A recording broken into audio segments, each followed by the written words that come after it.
First up, we're looking for approval of the agenda. So moved. Motion and support, changes or corrections? All those in favor signify by saying aye. Aye. Those opposed, the same. Motion carried. Public comments. Public, you have 5 minutes to address the board. Step up and give us your name, please. Peter Barmouth. I'd like to address the board with regard to item L. This is the Minor League Baseball Memorandum of Understanding. I'd like to give my support to this. I am previously the person in the presentation that you heard that said this was a complete waste of time in its original, in the IDEA's original package. They wanted to sell bonds for a stadium here right off Lewis Glick behind Hotel Hayes there, and I thought it was a ridiculous idea. However, the synergy with the remodeling, renovation of our fairgrounds, I believe that this would make an excellent package. It would, if they can find a sponsor, provide, you know, a long-term tenant, and I am just giving my full support to this project, and I hope that you will as well. Thank you.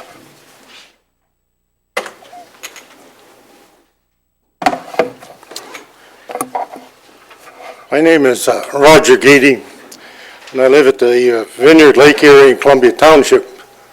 Last week I submitted an application for appointment to the Jackson County Planning Commission, the environmental requirements.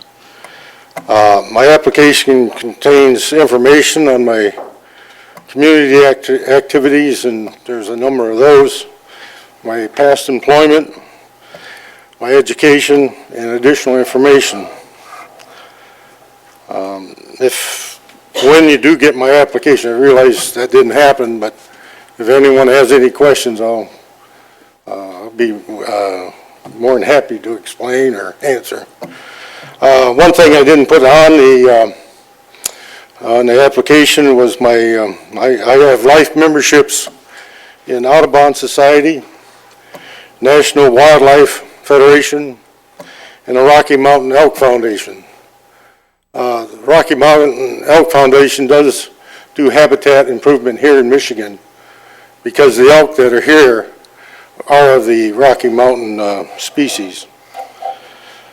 This week, I've been scheduled to meet with the Board of Directors for the Grand River Environmental Action Team, and I'm planning to contact Rod Malloy at the Dahlem Conservancy. And I appreciate the opportunity now to talk to you, but I'll be back apparently next month. Thank you. Any additional public comment? Hearing none, public comments closed. Next is the approval of the minutes from the January 11th committee meeting. Move to approve. Motion and support, changes or corrections? Hearing none, all those in favor signify by saying aye. Aye. Those opposed, the same. Motion carried. Next up is the Enterprise Group with the semi-annual report, and Imagine Jackson. Good morning. Good morning. Need a motion, please? Motion to receive. Motion and support, all those in favor signify by saying aye. Aye. Those opposed, the same. Motion carried. Good morning, Commissioners. I'll just give you a quick update. We didn't do a PowerPoint this morning, but we did do a report for you that was sent out previously, and I believe this document was forwarded to you via PDF, but Debbie's sharing it with you as well.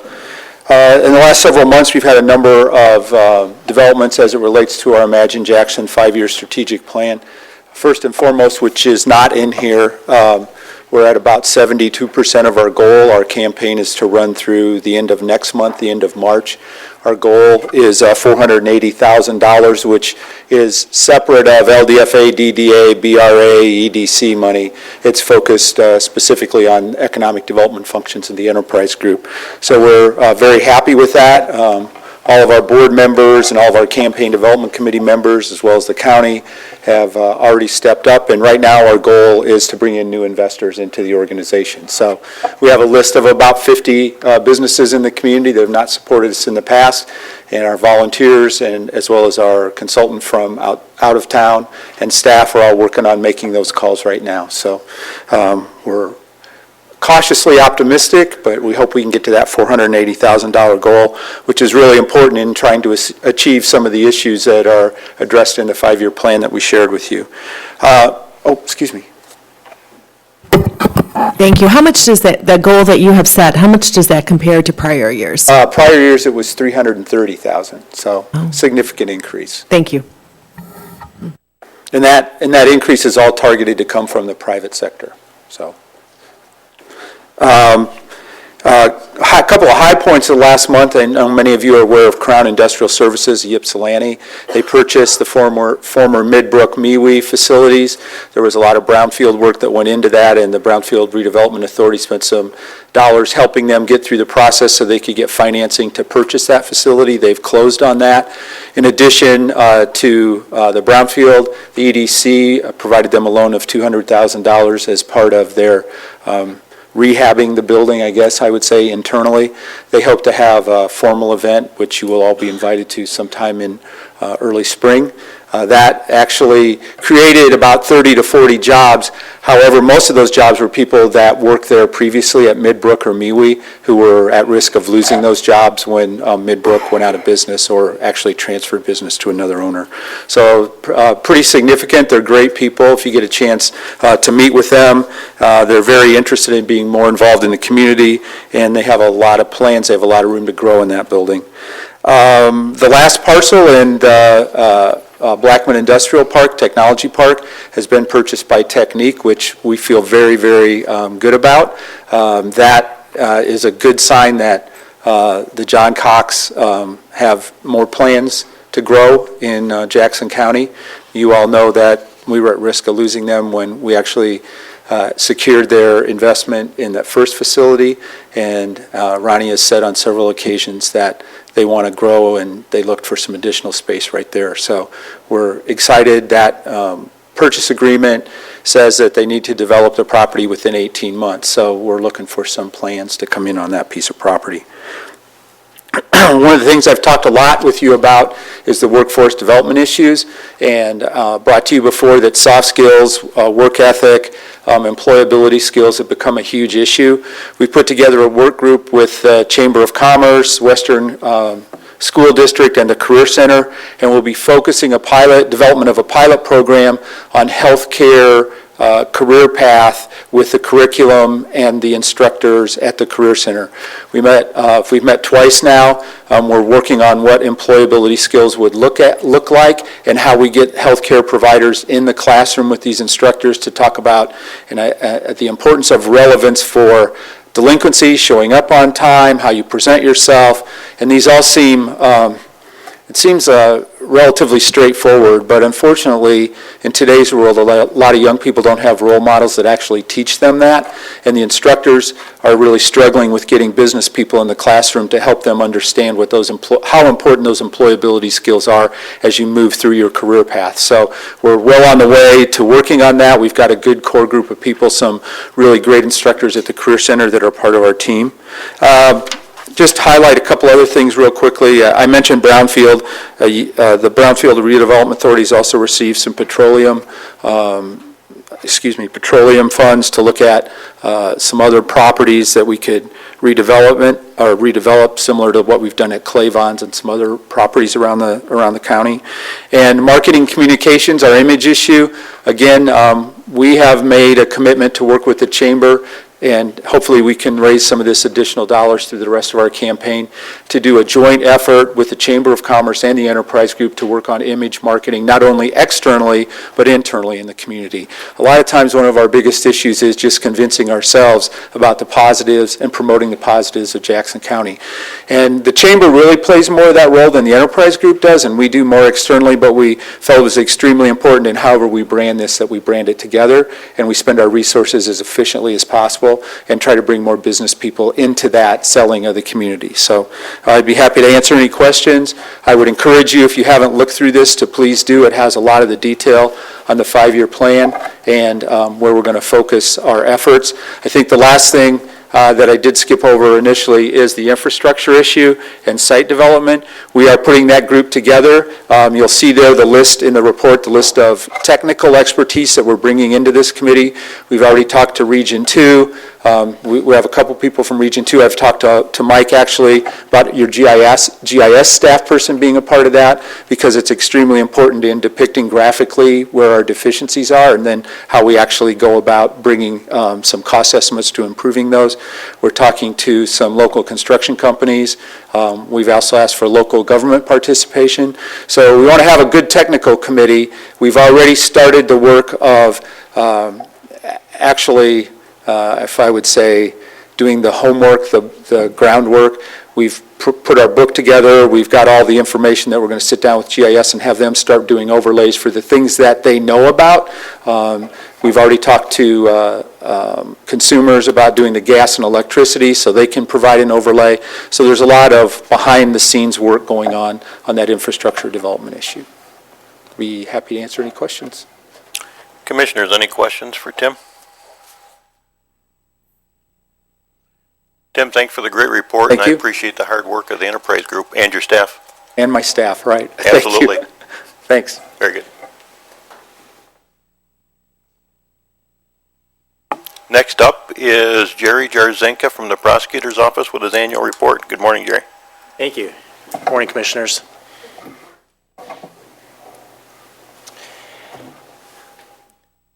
Well, as you might imagine or know from the news, the prosecutor's office has been very busy. 2015 and 2016 is no exception.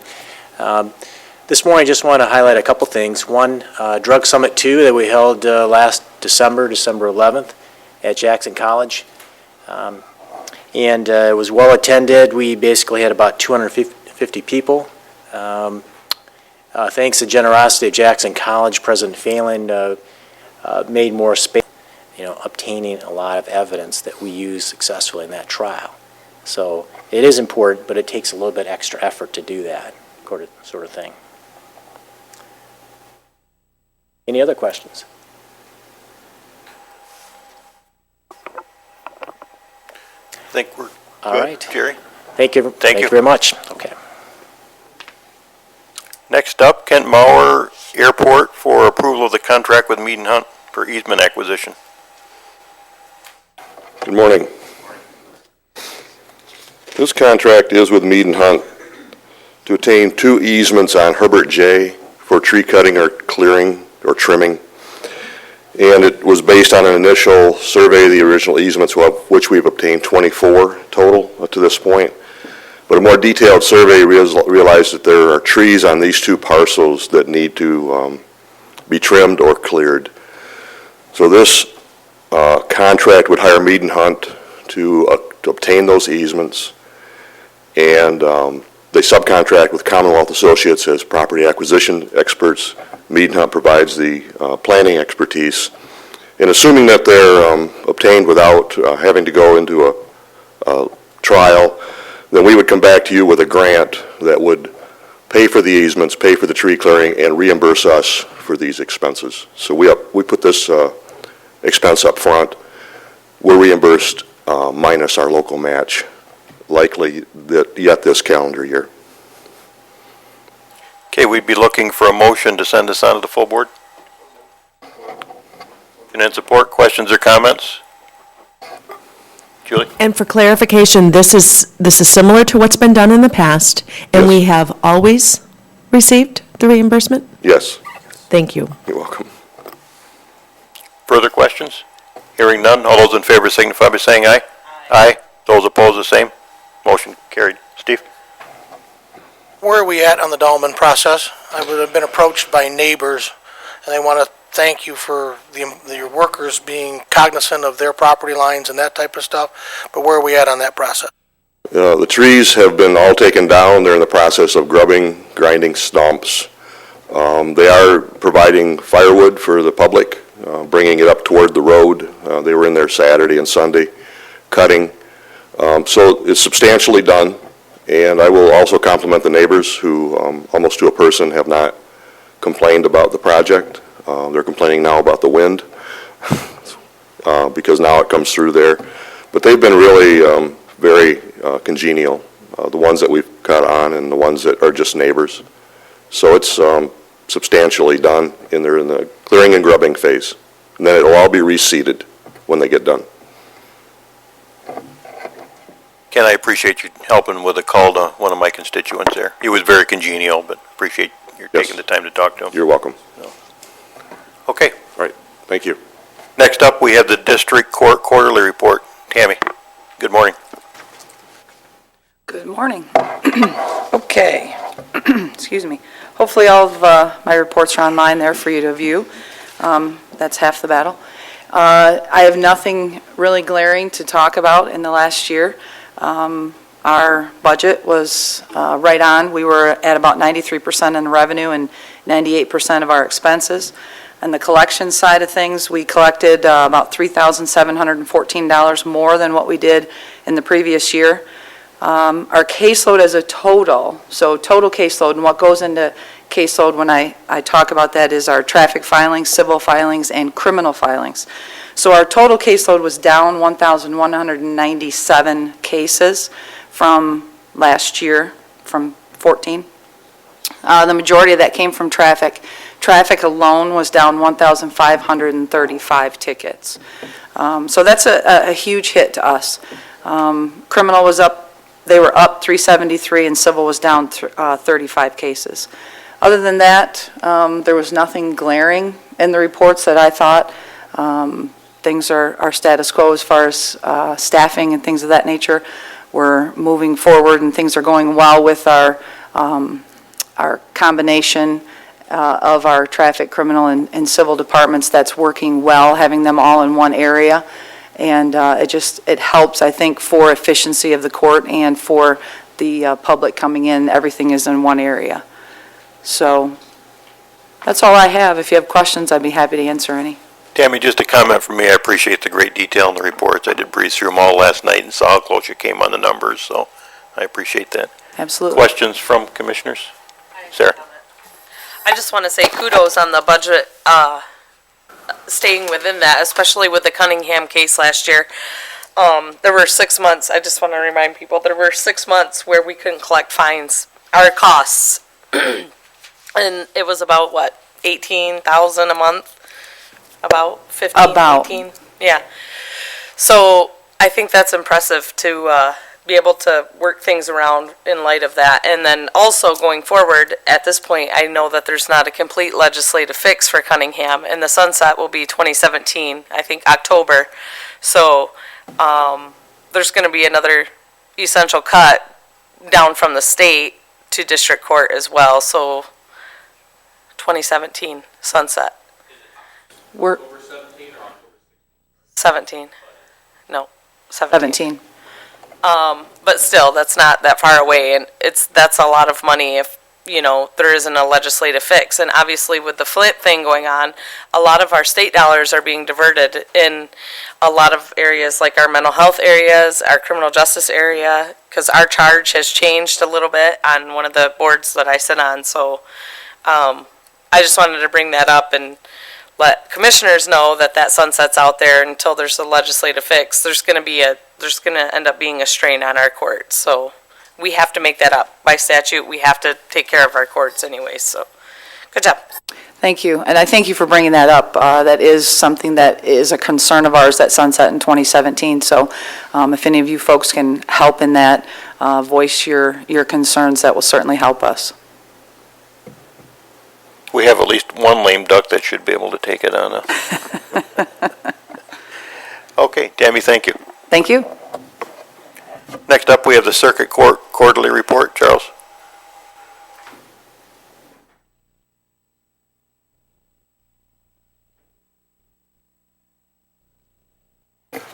Good morning, everyone. Generally, following Jerry, things have continued to be busy with the trial dockets. We have several continuing activities which continue to meet pretty much monthly. The, excuse me, got a start of a cold. The Guardian Services Funding Committee, which has been meeting for approximately the last 6 months. And what that is, and Julie has been there a couple of times, and so has Adam. But when the county guardian office closed 7 or 8 years ago due to budgets, the Family Services and Children's Aid Agency took that over. Since then, the caseload for their staff has almost doubled, but their funding hasn't. So there's a lot of good community members that are part of this committee, including the hospital, our care homes, courts, our judges, in hopes of finding continued funding for a long-term process, because they handle about 500 cases roughly, and there's more, and they've got a moratorium on taking additional cases because their staff has not been able to keep up. So we'll keep you updated on that. DHS recently received a community grant to, we had our first meeting within the last month, headed by Zoe Lyons, that is going to help look at what our current resources for juvenile services are, and to try to put a steering committee together to look at ways of finding additional resources. With the raise the age legislation currently going through our Senate right now, it is quite possible that they could pass it and it could be enacted still sometime later this year. What that basically is going to do is it's going to shift 150 to 200 cases from the district court docket into the family court docket, and it basically raises the age of definition of an adult from 17 to 18. Currently, our system isn't set up, and we don't have resources in those areas. There's a lot of scampering going on. Funding, as Julie pointed out, isn't there yet. Many communities are going to be faced with the same challenges that we're going to have, and we'll have to work through those challenges as we go. But if you have any questions on that, I'd be happy to entertain them. I'd like to go back to County Guardian a moment if I could. Yes, sir. What's our long-term plan with that office? Because the staff is already retired once, and we both know how hard the director works. What's our go forward? Well, it's not the court's plan, but the agency that runs its plan, because they are, our hopes are that before Judy burns out or some other mechanism occurs, that, they identify who, because, as you said, the job she does is at least 2 people in her dedication to that. Oh, well, yeah, sure. Yep. So, and that's why it's an important community service, and we're at the table trying to help, but it's not something, it's an unmandated service, and that's why it went away. But we're committed to trying our best to, and if we're given an opportunity to help select those people in the future, we definitely will.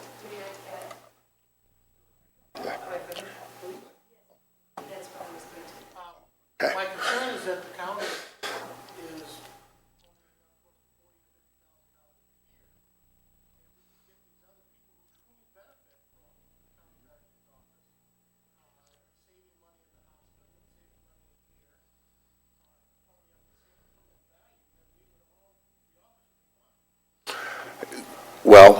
We do have temporary funding that has come in from the hospital to the tune of about $50,000, and they may be anting a little bit more because current funding only takes us through about April. And with a little additional funding, it'll take us to June. You know, there's two committees that are working, you know, weekly on this, and efforts are being made to bring in as many of those agencies and businesses that do benefit from this service. And like you identified, the hospital, for one, saves a lot of money when they can get the person out of a hospital environment into a care home. Julie, do you have additional?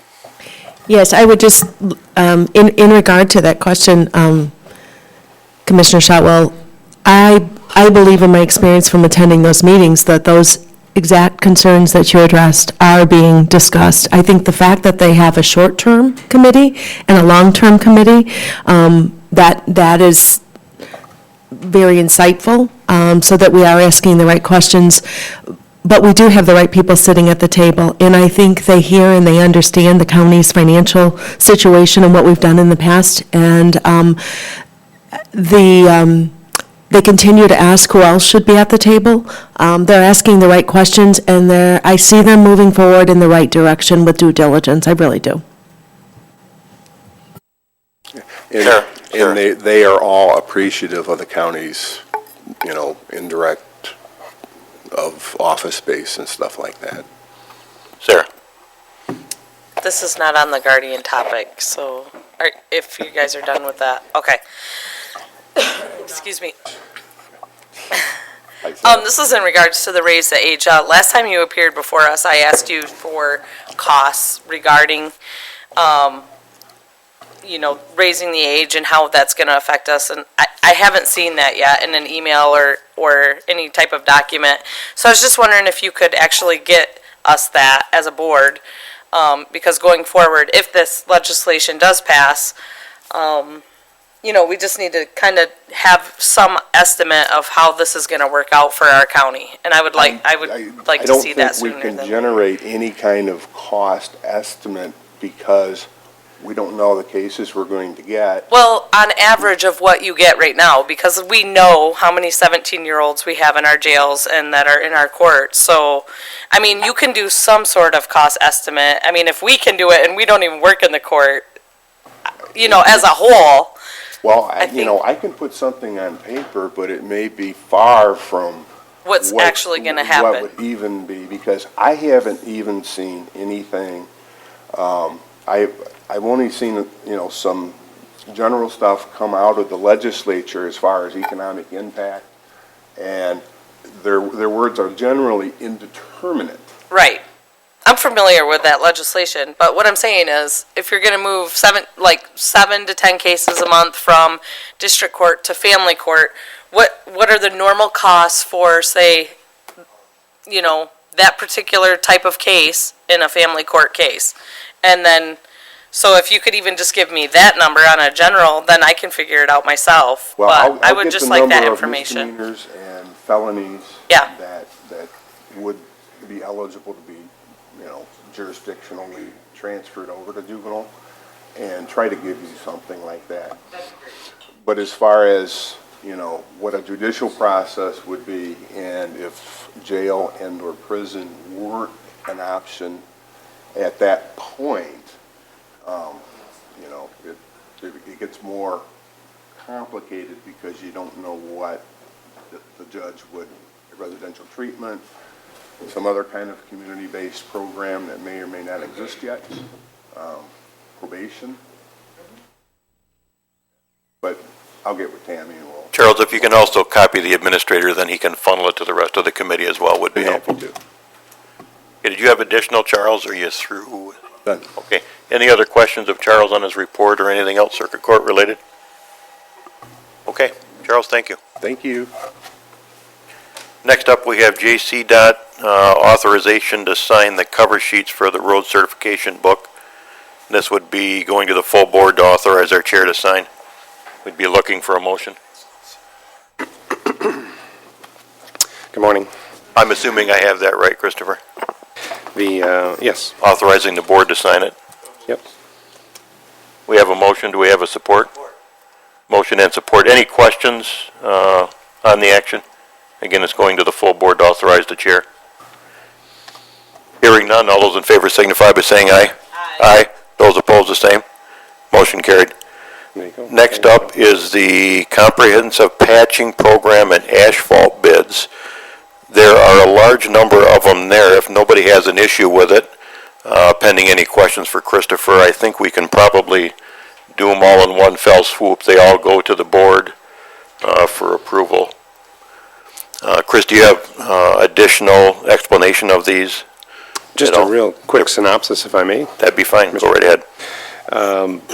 There are two elements to the bid, and it is a two-year bid. So we're trying to lock in on today's asphalt prices. We anticipate the market is going to continue to push on the demands of contractors. So we wisely sought two-year bids. And then there's two pieces to this. You see under the motions requested in the staff report, we're looking at $75 per ton for 25,000 tons to be placed by the contractor. So this is our usual and normal program. And then the second piece is we're looking to, as you know, purchase some equipment, including a paver and rollers and so forth. Our staff has been planning for that purchase, and we're looking to get authorization from you for 25,000 tons of asphalt to just buy from any one of these vendors. So we're asking for award to all of them. We'll make operational decisions as to which one to go to based on where we're paving and what's most economical and what fits our schedule. So that is a new piece that comprises a change in our practice because, as I described at study session, we are looking to expand our wedging program to include local roads throughout the county, which is going to be very good news for our townships. The bad news is it's going to take us 3, 4, 5 years to catch up. So a lot of the roads that people might want these wedge patches on, such as subdivisions and lake neighborhoods, we need to be aware that we have to be patient, and it might just be the traditional patching in some of those areas with the wedging to follow in subsequent years until improvements can be made. We're trying to stay within our fiscal constraints of this budget, to be honest. Julie? Christopher, how does the price of the asphalt this year compare to prior years, last year, or last bid? It's climbing. Last year's bid was $64.75 per ton, I believe. Okay. Last year's bid was frankly an excellent bid. We were astonished with that, and we did as much as we possibly could within our budget last year. Our staff does a very good job of packaging bids through the joint effort with Calhoun County, and we see bids ranging within this ballpark. We see them as high as $100 a ton, though. Last year, we had contractors all over the board. So it just kind of depends on schedule and availability of the contractors and so forth. We do a global bid here in Jackson also, which is any project, any paving we need is at that price. So we're finding that that's beneficial for us at this time. So, Other questions from commissioners? Chris, all these items require full board action, correct?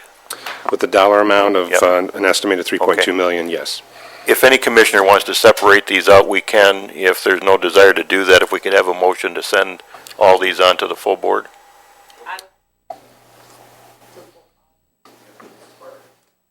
Okay, we have a motion and a support. Any other questions or comments? John? Okay. Well, I saw that hand moving, so you look anxious.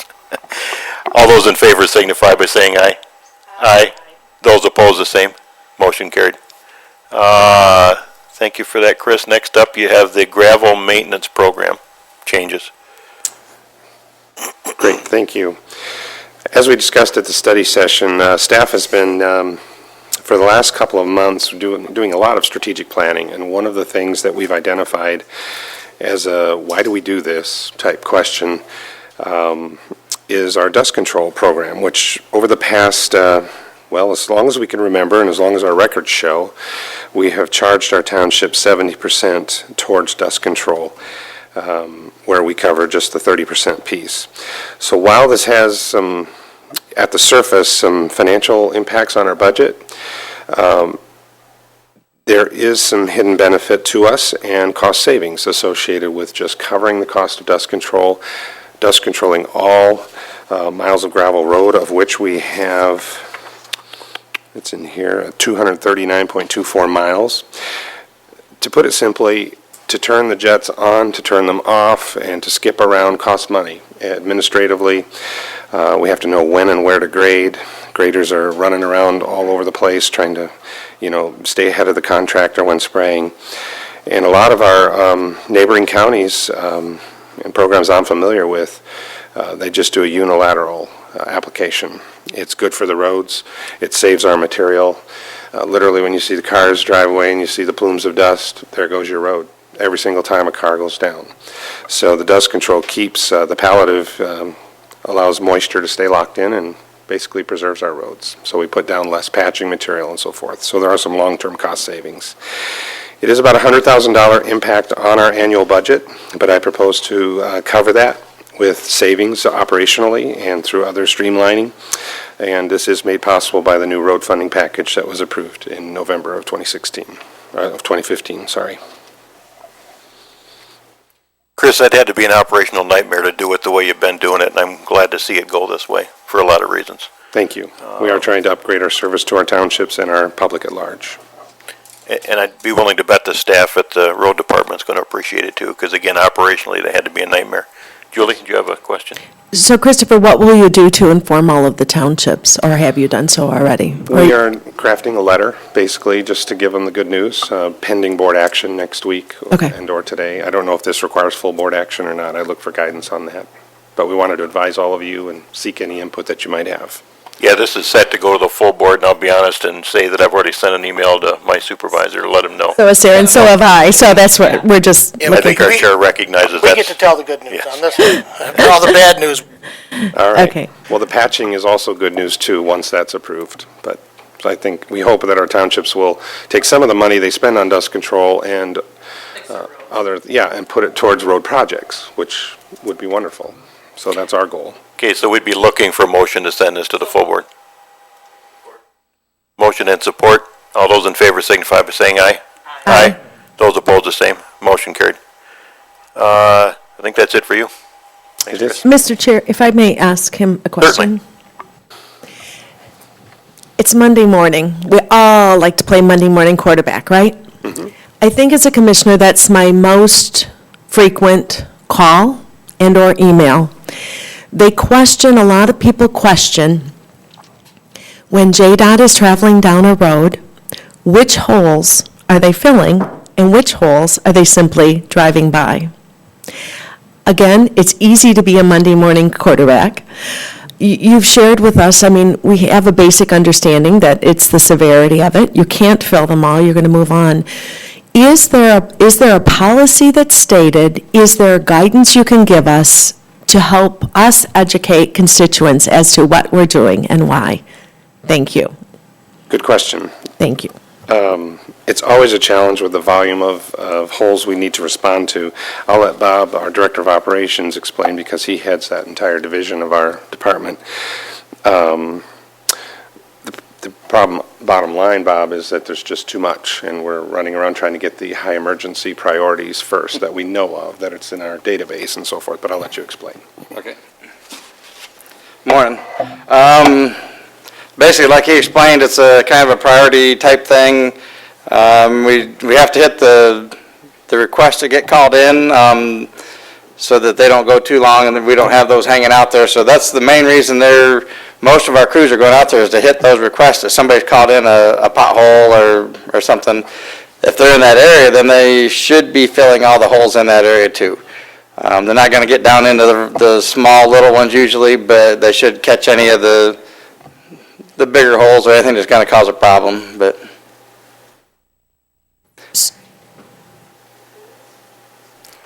So, Go ahead. but again, and I understand it's a Monday morning quarterback thing, but people are saying, but they're not. And I'm just looking for direction as to how to respond. That's all I'm asking for. I'm not asking to manage what you're doing, or I'm not questioning what you're doing. But to respond to people that then say, but there were two holes, similar size, similar location, right near in the same vicinity, and they're not being addressed. I agree with you, and they should be being addressed. And so like when the issue that you sent us this weekend, I'll address that this morning when I go back in. But they should be hitting holes like that. If it's a smaller hole, you know, a lot of that's up to the discretion of the crew, but what you sent appeared to And be a valid I hate to even point. tell you that I didn't even send this one over to you, that someone else is claiming. I mean, it's a challenge. If that's having a problem, means they can call in and talk to me. We'll put in another service request. I'll look in to see what's going on. But they should be filling anything in the immediate area that's similar or same size, or anything that's Okay, needs to be filled, they should be filling. okay. They do have an SOP as to how to go about filling them, and about, you know, blowing the material or water, anything out of the hole before they put the coal patch in and compacting it, either with the rolling over it with a tire or a tamper. So they do have an SOP on how to do it once they're there. But like I said, for the most part, it's those service requests that we get called in, or the big ones we see as we're driving out and about and tell them. But when they're there and stopped, they should be getting anything in that area, just Okay. like that. If they don't, I guess we need to know about that. Sure. I'd like to add something, if I may. Go ahead, Chris. One of the initiatives that's on the horizon, as part of our staffing plan that we're going to talk about next month for operations, is what I call a proactive patrolling program. One way of responding to potholes is waiting for the phone to ring and addressing those that call in, and we register it in a database like Bob's describing. Another way that's done is far more proactive, where we know what our road system we're logging our own service requests essentially, and then we're looking at a GIS map now that our radios have GPS and so forth. We'll be able to cluster crews and proactively get out, hopefully ahead of phone calls. So it's going to require some additional people and resources. One of the things I did last year at this time was we authorized overtime to head out on. We worked Fridays even after we were closed on Fridays for a long time. In fact, all summer, pretty Most of the much, summer. including Saturdays. We had an unprecedented amount of overtime last year, just trying to stay ahead of the pothole patching and so forth. And comments we received was it was better than it had been for many years, but still we're struggling to just stay ahead of it. And this is the bad season right now. They're forming just as fast as we get them patched. So we do take it seriously. We are looking at ways to get ahead of it. But it's one of those big, hairy, scary monsters. We're spending literally $1, $2, $3 million a year on pothole patching, so it's a very serious throwing good money after bad kind of problem that we have. And that's one of the things with the wedging program, is to try to seal those off and avoid having to go out and do the triage patching, is what I call it, and what we're seeing right now. To directly, answer what you're asking about, if you see those or the residents call in and complain, let us know, because we can't really address it if we don't know that they're like missing holes or what. So normally they do a pretty good job out there. I've got to give them a hand on that. There is times that if they're in a hurry or they got a specific hole that's called in, they get that filled so the liability goes away. The one, 50 yards down the road isn't called in and doesn't say isn't a liability, so they move on to the next one that's a liability. When we can get to a point where we can just send the crews out and patch them all, that'd be great. But Mike, did you have a comment? Yeah, I just wanted to reinforce the part about the liability there. We do have governmental immunity. However, once we are notified of a specific pothole, it goes away. We have 30 days to fix it or else. So I can very much appreciate, when you have a laundry list of potholes, literally, that you're trying to crisscross the county for, that are on our list and therefore put us in a significant exposure, I can see how they would skip one that's 50 feet away. Ideally, they wouldn't, but at the same time, limited folks, limited man hours or so forth. So, Yeah. Phil, did you have a comment?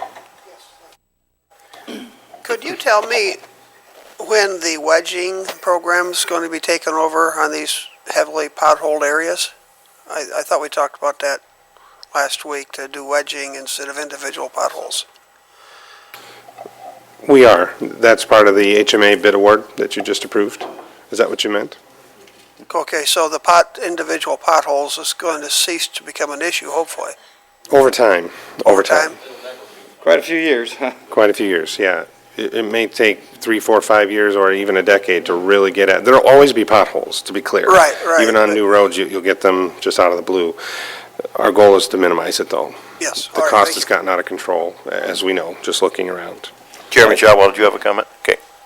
As it is right now, just so you know, we're working, normally, a lot of the crews are working 3 hours a day overtime right now, and then on Saturdays, they're also working a full shift. So we've got a lot of crews out there right now filling potholes that we can on overtime. Weather permitting, of course, yeah. Okay, no additional comments. Thank you, gentlemen. Thank you. Moving on to the Parks Golf Cart lease renewal. And Adam, or, yeah. Probably be a good time to introduce Mr. Hovarder. This is his first day and his first hour. Good morning. His Welcome finest aboard. hour, too. I wanted to zing you with a question on golf carts, but I guess I can't. No, I'm kidding.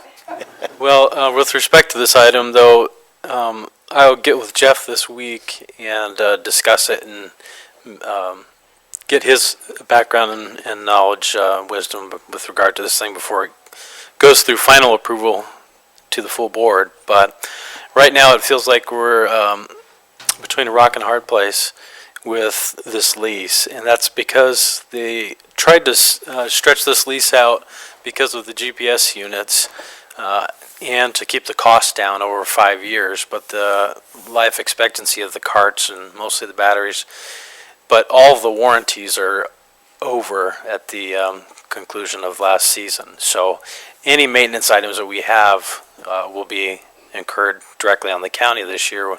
We estimate that to be between $20,000 and $30,000. We're not able to get out of the lease because we're in a negative equity position. At the end of 2015, though, if we were to keep it, the lease, and incur those maintenance costs, then we could bid it out. If we enter into a new 5-year lease at this time, we will be in a positive equity position after the 4 years, in which time then we can bid it out competitively. So it seems to us the best option is to re-sign a 5-year lease with the aim of, after 4 years, competing it out again. And then from there on, doing a 4-year lease on the golf course, not a 5-year lease. Adam, I've just got 2 questions. Number one, is it the same number of carts that we've got now? It is the same number of carts that we have now. Also, I didn't mention, in going away from the GPS units that are in there, many people like those, but what we're finding is that many people have their own units that they, range finders that they bring with them, and or they use apps on their phone to find the same thing. So what we've included on these carts is USB ports, because if you've tried using your phone, usually by the hole 9, mine's dead, so I'm on my own after the 9th hole. But we think the users will really like the USB ports on the golf carts, and it's significantly cheaper. And then, Adam, my second question is, I looked down through the lease, and is the warranty on the carts, new carts, not 4-year for some stuff and 3-year for other items? That's right. And that kind of puts us behind right from the get-go, doesn't it, if it's a 5-year lease or even a 4-year, really? Mm-hmm. Yeah. It's, yeah. Okay, questions of Adam from the commissioners? If not, we'd be looking for a motion for approval. Motion and support. All those in favor signify by saying aye. Aye. Aye. Those opposed, the same. Motion carried. Yes, it does go to the full board. Thanks for the explanation, Adam and commissioners. Next up are the bike rental system. Adam. So this is one of the exciting things that's been going on this year. Last minute, end of the year Christmas gift from the Hearst Foundation, and we want to keep moving this forward so that it can be used this summer. And by approval of this item by this committee and concurrent approval by the Parks Board next week, we can sign this agreement with B-Cycles. And all the upfront costs will be incurred by, or will be covered under the grant And what we will be left with is under $1,000 a year in maintenance costs for the software. We have at least one local company who's willing to maintain them for free, but we'll give that opportunity to any company in town that wants to do that also, so. Okay, and Adam, because of the amount, this is approved at the committee level, correct? That's correct. Yep. Okay, we'd be looking for a motion, unless the commissioner has a question or comment. Is there support? I heard a support, I think. All those in favor signify by saying aye. Aye. Those opposed, the same. Motion carried. Thanks again, Adam. Baseball memo of understanding, Administrator.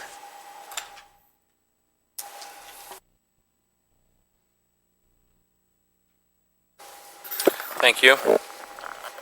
Hopefully everyone's had an opportunity to review this. This is pretty straightforward. It doesn't really obligate us to anything at this point, other than that we agree to work in concert with the Commanding Curve Corporation and the effort to pursue a team and a stadium on the fairgrounds property. It has been reviewed and frankly mostly rewritten by one of our attorneys, Phil Curtis. Yet this morning I have not received email from them that their attorney has approved it, but at the same time we didn't want to hold it up any further than it has been held up over till next month. So hopefully long before next Tuesday, because it'll go to full board, we'll have their attorney also approving it. But if he or she does have some changes, we'll obviously bring those forward for the board's consideration. Thanks, Michael. Okay, looking for a motion to send it on to the full board. Motion and support. Questions or comments? Julie?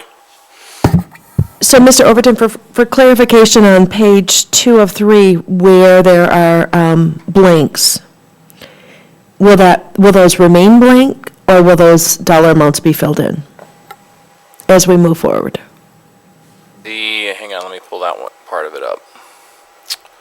But ideally, we won't enter into an agreement with blanks. Either the blank will be filled or removed.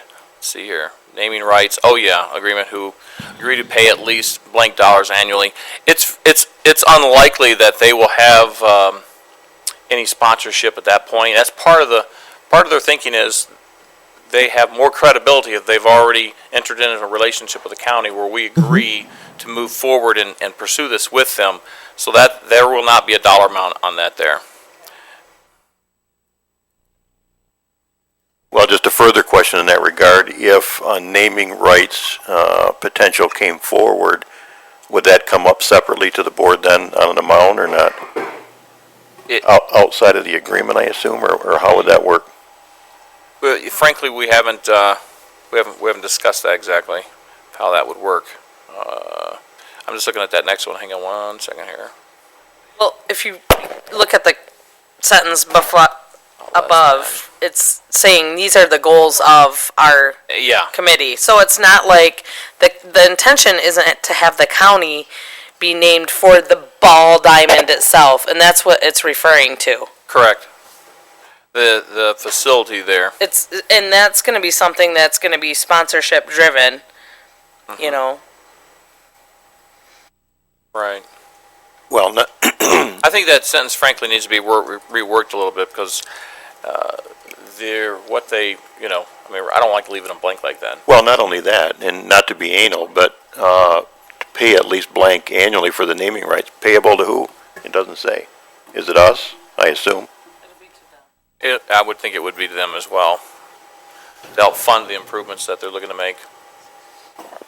Well, are we looking to ask the administrator to clarify those points before it comes to us next week? I mean, we can forward it with a request for additional clarification. Yeah, we'll. And if we need to have a standing committee, I suppose we can next week. Yeah. Are there any other? Yep, we do. But before we move on to modifying it, are there any other points? Julie, were you talking about the second one also? The second blank as well? Yes, page 2 of 3. Right. Who was the original maker of the motion? Did you want to modify it to include the administrator working on these two particular issues before it comes to us next week? Sure. Great. Okay. Any other questions or comments? Hearing none, all those in favor signify by saying aye. Aye. Those opposed, the same. Motion carried. Thank you. Administrator Controller of the oil lease, I think, Napoleon Township? Yes, we discussed this last month.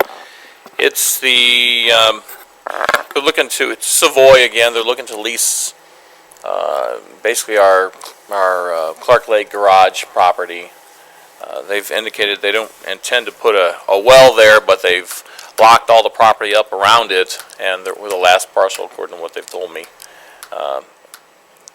It may or may not be on the pocket of oil at this point. It's a little early to tell, but nonetheless, they want to put a lease on it. Again, Phil Curtis has reviewed it and approved to form and legality, so much similar to our other lease. So for full disclosure, it's a net $50 per acre lease. Is it a one-time or per year? One time. And then if they explore and find oil, that would be a separate issue, correct? That's correct. And produce And oil? that deals with that, the percentages. And frankly, it's the same as our other lease. Right. Okay, we'd be looking for a motion. Anybody, step right up. We have a support? Support. Motion and support. Questions or comments? Hearing none, all those in favor signify by saying aye. Aye. Those opposed, the same. Motion carried. I think that takes care of all of our regular business except for claims. Motion and support. All those in favor signify by saying aye. Aye. Those opposed, the same. Motion carried. Other minutes and the March reporting schedule, and takes us back to public comments. Hello, public. No public comment. Committee member comments. I see none or hear none.